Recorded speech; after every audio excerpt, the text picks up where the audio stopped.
The following is a special presentation of WSAV, On Your Side.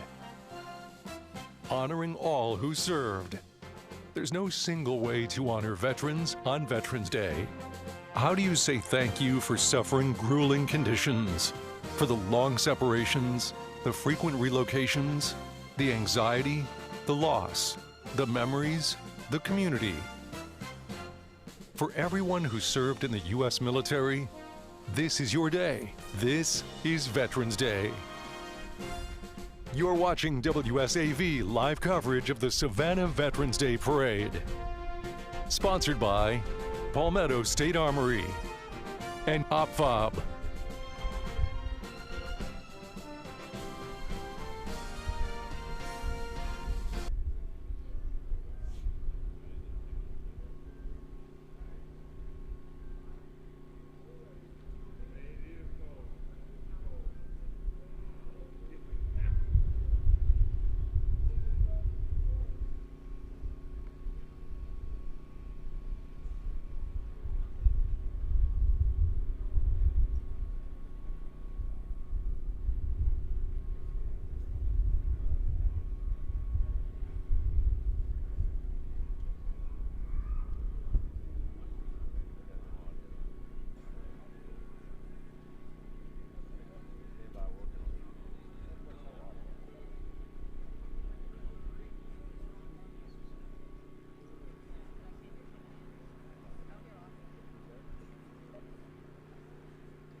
I'm just awestruck. I can't believe this is actually happening to me. For Faye Prescott, the call to serve is what drives her and what led her to being named 2025 Grand Marshal for the Savannah Veterans Day Parade. A Savannah native, she served 8 years in the Navy, joining shortly after high school. Joining the Navy was one of the greatest things that happened to me because it helped me start my journey of becoming independent, being able to take care of myself. Prescott is a wife, mother of 6, and a lifeline for more than 500 families through her organization, My Veterans Place Savannah Incorporated, since 2021. Her nonprofit provides food, housing, and mental health support for active duty members, veterans, and their families. We do an array of things, helping with housing assistance, helping veterans get permanent housing. Prescott says her own experience makes her service personal. I was in every role there is in the military family. So when I talk to my families and I talk to my clients, I tell them, I know how you feel. I do. We give out to our veterans is our Battle Buddy Cups. And this is for two females, 1, 2, 3. To let them know that the fight is, they do not fight alone, that we're here with them. She's also an advocate for women in the military, standing strong behind organizations that uplift and support them. The 2025 Grand Marshal Faye Prescott will be the woman leading the parade this year. This year, they're concentrating on women veterans, and I feel very proud and very honored to be able to serve in this position, to represent all of the women veterans of the Coastal Empire.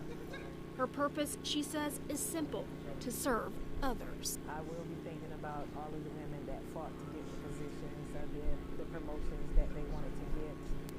I'll be thinking about all of the women that gave up and got out, but I just want to let them know that regardless of where, when, and why, great things still can happen. Nikaya Harris, WSAV News 3, on your side.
Savannah's 79th annual Veterans Day Parade will be highlighting women veterans, celebrating mothers, daughters, friends, family, and all the women who have served the country. They served their country and they went home to be the housewife or the secretary or the nurse or whatever, and they just kind of, what they did in the military just kind of got forgotten.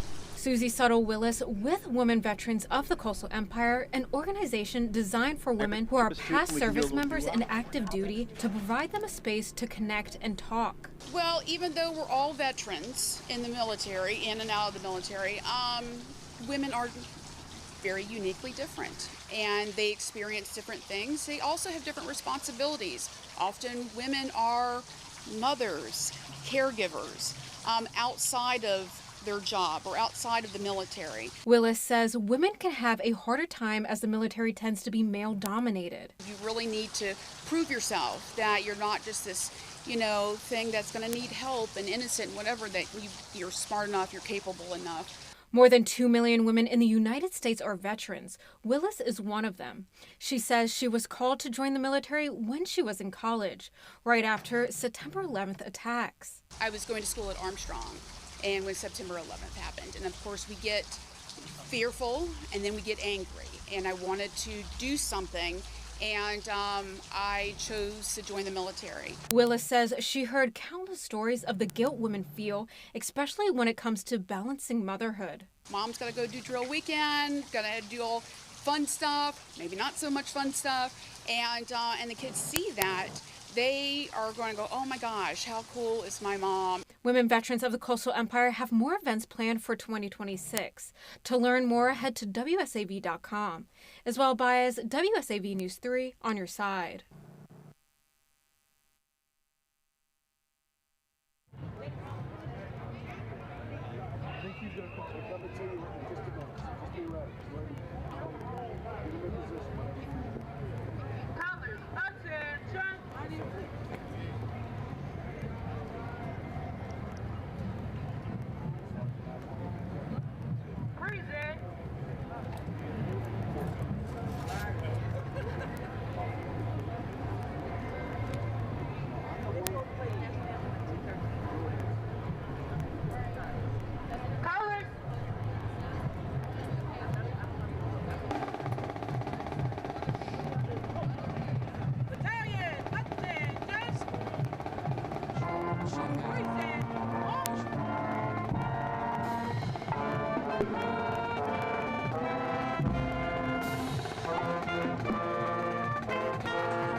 Are we talking to packet?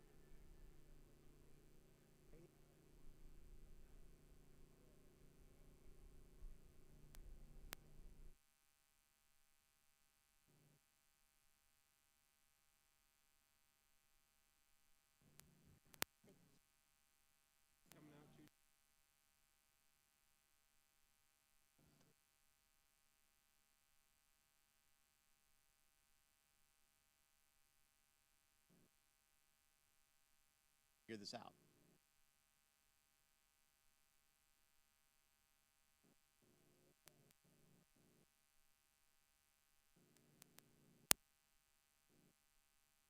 Perfect. Do you want us to walk? Okay, hearing that.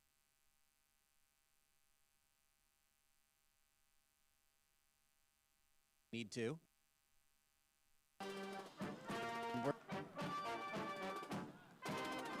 It wasn't the medals or the parades that brought Joe Higgins here.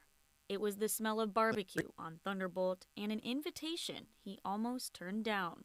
Somebody invited me out to a barbecue at the American Legion out in Thunderbolt. Turned it down a few times. I don't know about this. But finally I went, hung out there for a little while and started talking to some of the guys, listening to their stories, and well, they're not all too, it's kind of familiar. Joe had worn a few uniforms, Army, Air Force Reserve, and for 15 years, the weight of both. After serving, Joe came home searching for purpose, trading one uniform for another, that of a dad. I got out of the military and immediately went into being a dad. One day, he's graduated high school, and 2 weeks later, he's off in college. Yeah. I've gone from being a soldier to being a dad to what do I do now? What Joe did next would change not just his life, but the lives of countless veterans across Chatham County. By 2020, he was sworn in as chairman of the Veterans Council, leading 28 organizations just as the world shut down for COVID. By March, they're shutting down St. Patrick's Day Parade. Everything is closing up. It was crazy how it just snowballed very quickly for me. Under his leadership, the council grew stronger, bridging gaps between groups and uniting communities, like when he helped merge two long-standing Memorial Day ceremonies. So, Matt, why are we still doing two separate ceremonies here? I said, dude, I think we need to combine this and rotate it. So 1 year we support, everybody supports over there, 1 year everybody supports over here. And man, their ceremony was amazing. And that's kind of what started it from there, and it's still happening to this day. Now, after nearly 6 years as chairman, Joe is preparing to pass the torch and take a well-deserved step back. It's bittersweet. I told everybody very directly in that meeting, the minute I feel that I am not effective, I will step out. Still, he's not done helping, because somewhere out there, another veteran is where Joe once was. Is I didn't realize how much I needed this organization and how much this organization needed me. Reporting, Genevieve Lund, WSAV News 3, on your side.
military members unlace their boots for the last time. They may wonder, where am I going next? Here in the Low Country, many are continuing down a structured path with an added badge and new uniform. I served overseas, both in Iraq and all around the world. When I retired, I wanted to give back to my local community. And like many military members transitioning out of the service, Captain Joseph Dobbins, who served in the Marines for 20 years, chose the road toward law enforcement.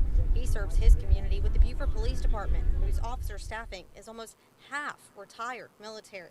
People that are from Beaufort or get out of the military, they're at Parris Island Naval Air Station or a Naval Hospital or the Air Station, they want to stay here for a little while. I mean, they've established a family here or established it as their home, and it's hard to leave once you're here. Jason Day, Marine Corps veteran turned police captain, says their department sees many recruits from Parris Island and the Marine Corps Air Station, but they're not biased to one branch. One of their newer recruits is Andrew Martin, who spent years in the Army National Guard and is currently sharing the role as a patrol officer for the department and a member of the Navy Reserves. Serving people, whether on a national or local scale, was always the plan for him.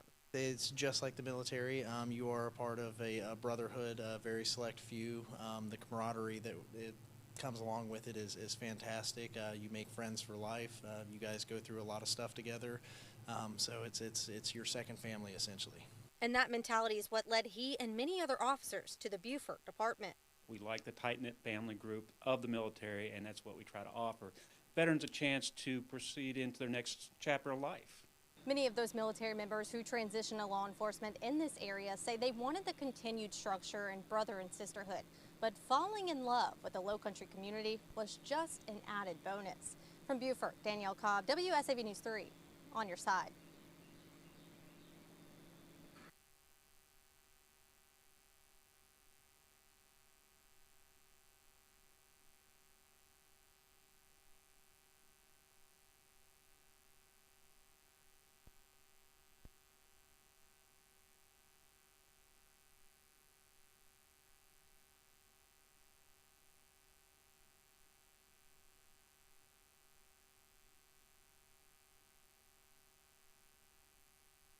Here at the Cove of Dundee, 46 tiny homes house veterans who once experienced homelessness. Over the past 4 years, 160 veterans have been helped.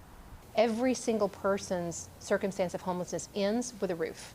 Executive Director of Chatham Savannah Authority for the Homeless, Jennifer DeLong, says teamwork is what makes a roof possible. Groups like Salvation Army, Union Mission, Inner City Night Shelter, and other outreach programs help CSAH connect with veterans in need of housing. Once a spot opens, CSAH moves the veteran in, starting a journey with a 100% success rate. They come into a fully furnished unit.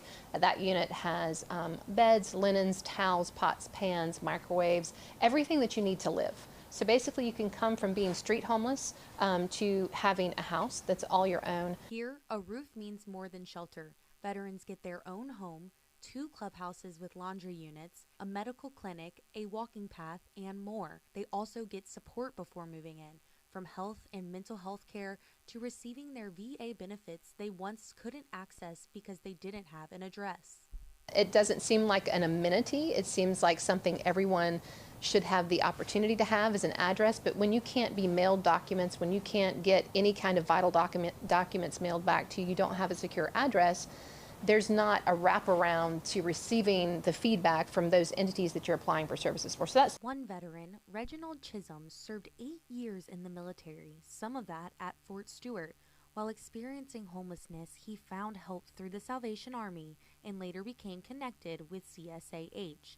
DeLong says he came to her with one goal, to buy a home, and after only 20 months, he did just that. There's so much empowerment that comes to being able to lock a door, have your agency, have your privacy, and be able to make decisions for yourself. Having housing, specifically for veterans who were previously unhoused, allows them the opportunity to heal from the trauma of homelessness, but also begin to heal from other things that may have led them to their homeless experience. So that's really important. DeLong says none of this would be possible without partnerships and the community's support. She encourages everyone to get involved.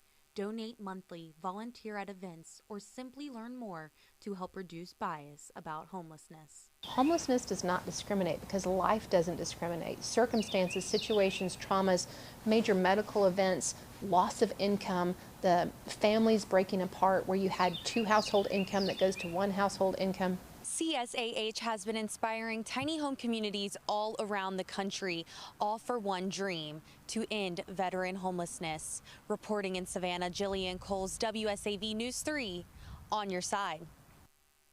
The feeling can be described as being weightless. When you lift your arm out of the water, you don't feel like you're lifting your arm out of the water. It's the same temperature, so you really feel like you're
Go